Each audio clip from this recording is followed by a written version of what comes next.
नमस्कार मित्रों, मैं अर्जुन सैनी हिंदी ग्रामर का एक और नया महत्वपूर्ण बिंदु वाच्य लेकर आप सभी का स्वागत करता हूं।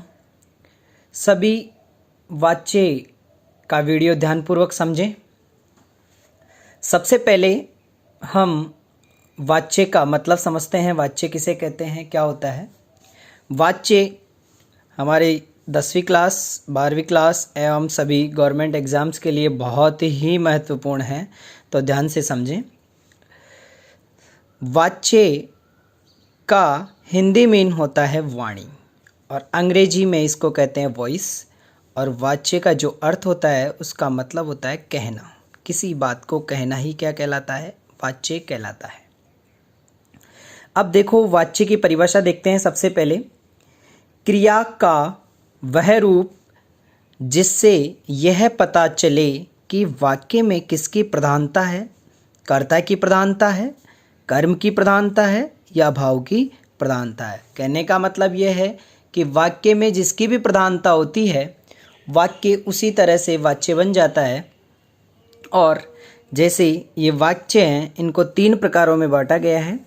सबसे पहले बात करते हैं जहाँ कर्ता की प्रधानता होती है। कर्ता की प्रधानता होगी तो वह कर्तृवाच्य होगा।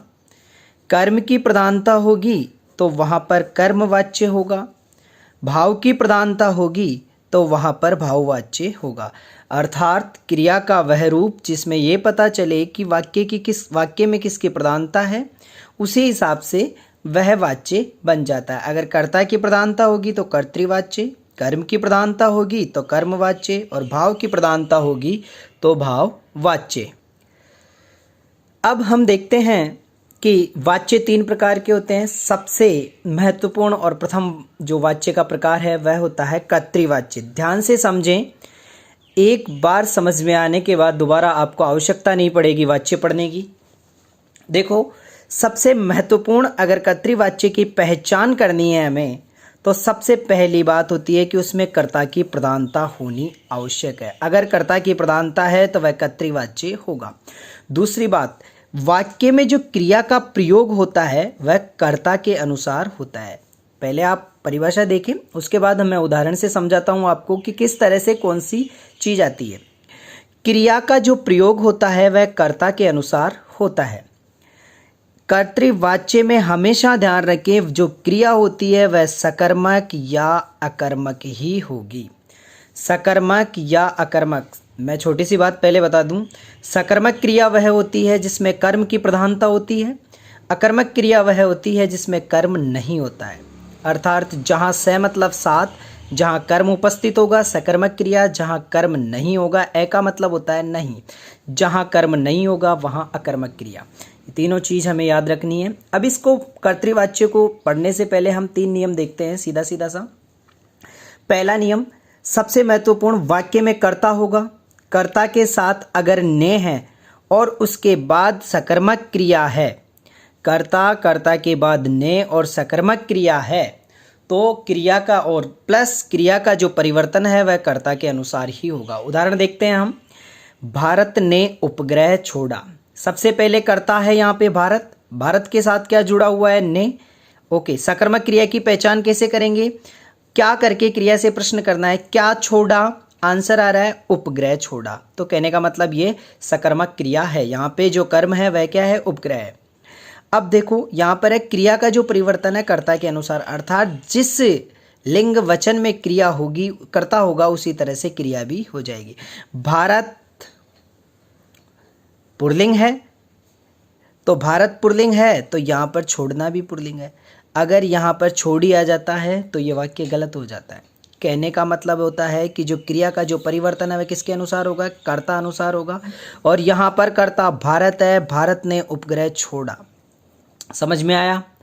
कर्ता और क्रिया दोनों का मिलान होना जरूरी है। अर्थात यहाँ कर्ता की प्रधानता हो गई, यहाँ कर्तृवाच्य। देखो, कर्ता की प्रधानता हो गई, क्रिया का प्रयोग कर्ता के अनुसार हो गया। ये कर्ता भारत है तो यहाँ पर छोड़ आ गया।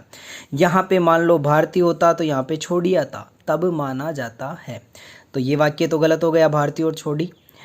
क्रिया, यहाँ पे क्रिया है वह सकर्मक भी हो सकती है और अकर्मक भी हो सकती है।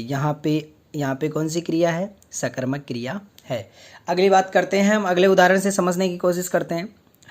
कर्ता प्लस उसके साथ अकर्मक क्रिया हो और क्रिया का लिंग वचन सभी किसके साथ हो? किसके अनुसार हो? कर्ता के अनुसार हो। देखो, लड़का तेज चलता है, कर्ता आ गया।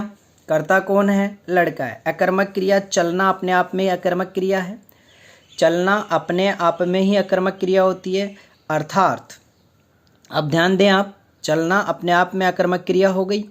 तो सीधी सीधी सी बात है, अगर चलना अकर्मक क्रिया है तो क्रिया का जो लिंग वचन है कर्ता अनुसार। देखो, लड़का पुल्लिंग है, मैंने बोला लिंग वचन कर्ता के अनुसार, तो क्रिया भी लिंग और वचन कर्ता के अनुसार ही होंगे। लड़का तेज चलता है, यहाँ पे पुल्लिंग है तो यहाँ पर भी पुल्लिंग है। अगर लड़की यहाँ पे कर दिया जाता है, लड़की तेज चलती है, तो यहाँ पर चलती ही आएगा, चलता नहीं आएगा। अर्थात यहाँ किसकी प्रधानता है? कर्ता की प्रधानता है। अगला नियम देखते हैं। कर्ता के साथ सकर्मक क्रिया और क्रिया कर्ता अनुसार। जैसे सोहन अंगूर खाता है। क्या खाता है? आंसर आ गया सकर्मक क्रिया, अंगूर खाता है। यहाँ पे सोहन पुल्लिंग है तो यहाँ पर खाता है वह भी क्या है? पुल्लिंग है। अर्थात जो ये कर्ता है इसके अनुसार ही क्या बदल गई? क्रिया बदल गई। तो ये हमारा कर्तृवाच्य समाप्त होता है। अब हम आगे बढ़ते हैं और हम देखते हैं कर्मवाच्य। कर्मवाच्य में आप पहचान ध्यान रखें कि सबसे पहले की कर्म की प्रधानता होनी आवश्यक है। जहाँ पर कर्म की प्रधानता होगी वहाँ पर कर्मवाच्य होगा। इसमें देख, अपने कर्तृवाच्य में पढ़ा था कि जो क्रिया का संबंध है वह कर्ता के अनुसार था, परंतु कर्मवाच्य में क्रिया का संबंध किसके अनुसार हो जाएगा? कर्म के अनुसार हो जाएगा। वहाँ पर क्रिया थी वह अकर्मक भी हो सकती थी और सकर्मक भी हो सकती थी, परंतु क्रिया कर्मवाच्य में जहाँ कर्म हो गया, कर्म खुद अपने आप में लिखा हुआ है, अर्थात यहाँ पर तो कर्म है ही, तो सकर्मक क्रिया अपने आप ही हो गई ना। तो यहाँ पर सकर्मक क्रिया ही सदैव होगी। क्रिया हमेशा कौन सी होगी? सकर्मक। अकर्मक क्रिया नहीं हो सकती। जहाँ भी सकर्मक क्रिया दिख जाए आपको वहाँ कर्मवाच्य ही होगा।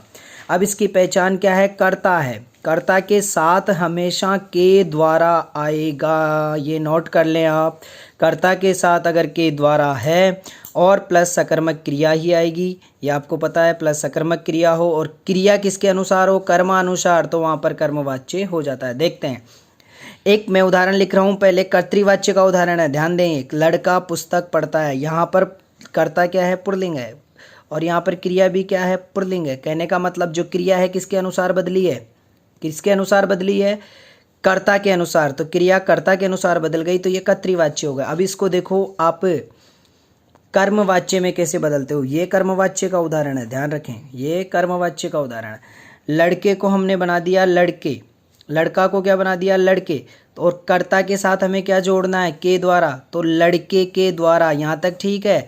सकर्मक क्रिया, सकर्मक क्या कर्म कर रहा है? पुस्तक पढ़ी जाती है। अब ध्यान से देखें, यहाँ पर जो क्रिया है वह कर्म के अनुसार है। यहाँ पर हमारा कर्म स्त्रीलिंग का बोध कराता है, पुस्तक का, तो यहाँ पर क्रिया भी क्या होगी? स्त्रीलिंग होगी। दिख रही है आपको? आपने यहाँ देखा होगा कि यहाँ कर्ता के अनुसार क्रिया थी, यहाँ कर्ता पुल्लिंग था, तो यहाँ पर क्रिया क्या थी? पुल्लिंग थी। यहाँ पर हमें कर्म के अनुसार बनाना है। कर्म हमारा स्त्रीलिंग है तो यहाँ पर क्रिया भी क्या हो जाएगी? स्त्रीलिंग हो जाएगी। इसलिए लड़के के द्वारा पुस्तक पढ़ी जाती है। यहाँ पर किसकी प्रधानता है? कर्म की प्रधानता है। यहाँ पर कर्मवाच्य हो गया। दूसरा उदाहरण देखें, सीता पत्र लिखती है। सीता पत्र लिखती है, ये उदाहरण है अपना कर्तृवाच्य का, क्योंकि यहाँ पर सीता क्या है? स्त्रीलिंग है और यहाँ पर क्रिया क्या है? स्त्रीलिंग है। अर्थात ये क्रिया किसके अनुसार बदली है? कर्ता के अनुसार। तो कर्ता स्त्रीलिंग तो क्रिया भी स्त्रीलिंग। ये कर्तृवाच्य हमारा समाप्त हो गया है यहाँ पे। अब इसको हम कर्मवाच्य में किस तरह से बदलेंगे? सीता, इसके साथ क्या जोड़ना है हमें? के द्वारा। सीता के द्वारा, ये के द्वारा लगा दिया। अब ये पत्र है, पत्र आ गया अपने आप में। लिखा जाता है, सीता के द्वारा पत्र लिखा जाता है। क्या लिखा जाता है? पत्र। सकर्मक क्रिया का बोध हो रहा है। क्या लिखा जाता है? पत्र। किसके द्वारा? सीता के द्वारा। ये सकर्मक क्रिया का वाक्य है, पहली बात।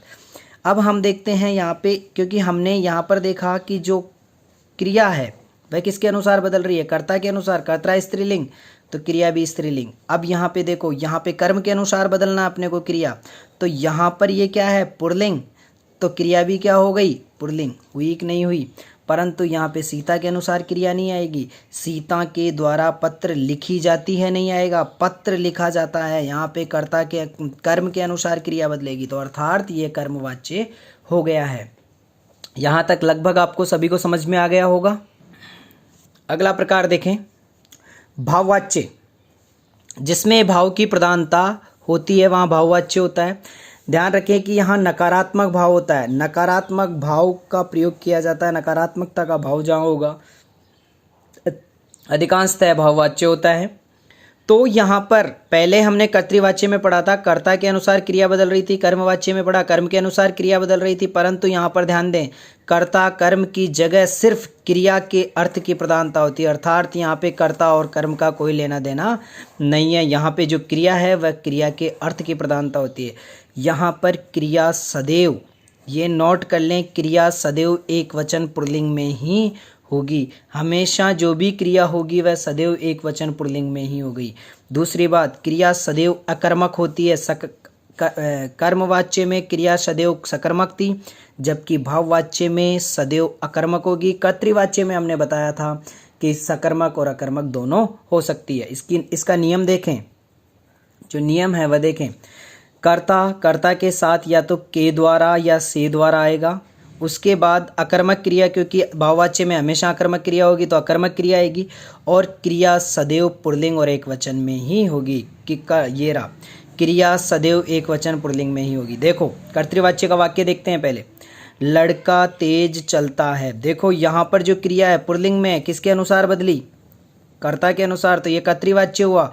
यहाँ पर कर्तृवाच्य हुआ कि नहीं हुआ, चलता है, लड़का पुल्लिंग तो चलता है, ये भी पुल्लिंग हो गई क्रिया, ये अब देखो आप इसको बदलते हो, हम बदलते हैं इसको सीधा सीधा सा, इसी वाक्य को हम बदल रहे हैं किसमें, भाववाच्य में। ध्यान दें, लड़का लड़के, हम जोड़ना है यहाँ पे क्या के द्वारा या से द्वारा, लड़के के द्वारा, यहाँ तक ठीक है। चलना अपने आप में अकर्मक क्रिया है, अगली बात आती है अकर्मक, चलना अपने आप में अकर्मक क्रिया है, ठीक है। दूसरी बात फिर आता है क्रिया सदैव पुल्लिंग एक वचन, ये जो क्रिया है पुल्लिंग एक वचन ही होगी, तो लड़के के द्वारा तेज चला जाता है, पुल्लिंग एक वचन आ गया क्या, तो कहने का मतलब ये हो गई भाववाच्य संज्ञा। इसी तरह मैंने बोला यहाँ पे कि नकारात्मक भाव की प्रधानता होती है, जो नकारात्मकता दिखाई दे रही है आपको वाक्य में, अगले दो वाक्यों में, इन दोनों वाक्यों में नकारात्मकता का भाव है, तो सीधी सी बात है यहाँ भाववाच्य भी होगा। जैसे मेरे दोस्त से सोया नहीं जाता है, सीता से मिठाई खाई नहीं खाई जाती। देखो यहाँ पर मैंने बताया था कि क्रिया सदैव कैसी होगी, पुल्लिंग और एक वचन में ही होगी, यहाँ पे पुल्लिंग एक वचन में ही है। अकर्मक, चलना अकर्मक है, सोना अकर्मक है और खाना भी अकर्मक है, तो सीधी सी बात यह है कि भाववाच्य होता है। सभी बच्चों को वाच्य समझ में आ गया होगा, अगर नहीं आया है समझ में तो कृपया करके दोबारा से वीडियो को देखें, समझने की कोशिश करें। धन्यवाद।